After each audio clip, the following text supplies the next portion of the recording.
31 दिसंबर 2023 साल का आखिरी दिन। उस रात जब राजस्थान के नागौर के पांडुकला थाना इलाके के रहने वाले दिलीप सिंह, उनकी बीवी राजेश कंवर और बेटी प्रियंका घर पर इस आस से सोए थे कि सुबह जब उनकी आंख खुलेगी तो नए साल का नया सवेरा होगा। 2024 की नई उम्मीदों के साथ उनकी आंख खुलेगी। लेकिन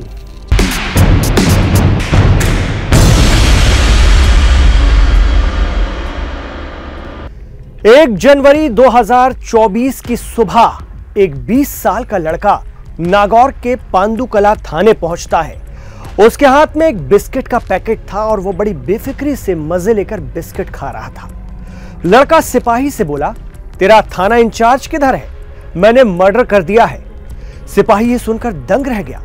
लड़का अब भी बिस्किट खा रहा था। उसने बताया कि घर के आंगन में उसकी मां, बहन और बाप की लाश पड़ी हुई है, जाकर उठा लो। यह बात सुनकर सन्न रह गया था सिपाही। तुरंत पुलिस के आला अधिकारियों को खबर दी गई। लड़का थाने में सरेंडर था। पुलिस ने उसे गिरफ्तार कर लिया। उसका नाम है मोहित। पुलिस की शुरुआती तफ्तीश के मुताबिक ग्रेजुएशन सेकेंड ईयर का स्टूडेंट मोहित 31 दिसंबर की सर्द रात अचानक कुल्हाड़ी लेकर घर आया और गहरी नींद में सो रही अपनी मां राजेश कंवर को कुल्हाड़ी से बेदर्दी से काट डाला। इसके बाद बगल में ही सो रही अपनी दिव्यांग बहन प्रियंका, जिसे चलने फिरने में भी बहुत दिक्कत थी, उसका रुख किया और उसे भी संभलने का मौका नहीं दिया। मोहित ने अपनी माजूर बहन पर भी कुल्हाड़ी से ऐसा वार किया कि वो वहीं ढेर हो गई। इसके बाद वो उन दोनों की खून से लथपथ लाशों को खींचकर घर के आंगन में ले आया। इसी दौरान उसके पिता दिलीप सिंह की आंख खुल गई, जो दूसरे कमरे में सो रहे थे। पिता बाहर आए तो मोहित ने उन पर भी कुल्हाड़ी से हमला कर दिया। इससे पहले कि वो कुछ समझ पाते, कुल्हाड़ी के वार पर वार वो भी आंगन में गिर गए और दम तोड़ दिया।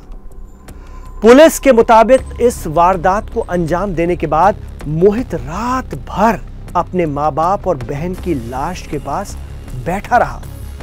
जी हां, जनवरी की सुबह यानी 1 तारीख को दूध वाले ने दस्तक दी तो उसने कह दिया कि घर वाले बाहर गए हुए हैं, आज दूध नहीं लेना है। फिर जब दिन अच्छे से निकल आया तब उसने पास की दुकान जाकर बिस्किट का एक पैकेट खरीदा और उसे खाते हुए आराम से पुलिस थाने पहुंच गया। लेकिन जब पुलिस ने मोहित का मोबाइल फोन चेक किया तो एक बात और निकलकर सामने आई है। मां बाप और बहन के कत्ल के बाद उसने इंटरनेट पर सर्च किया था कि सुसाइड कैसे किया जाए। मतलब घर वालों को मौत की नींद सुलाने के बाद उसका खुद को भी खत्म करने का प्लान था। मोहित ने घर में बने पानी के टैंक में कूदकर खुदकुशी करने की भी कोशिश की, लेकिन कामयाब नहीं हुआ। घटना के बाद से मोहित के घर के आसपास रहने वाले और पड़ोसी अब सदमे में आ गए हैं। वो तो मोहित को एकदम सीधा साधा लड़का समझते थे। लोगों को यकीन नहीं हो रहा है कि वो इतना बड़ा कदम उठाएगा। पड़ोसियों और रिश्तेदारों ने पुलिस को भी बताया है कि आरोपी मोहित के पिता दिलीप सिंह की ज्वेलरी की दुकान है।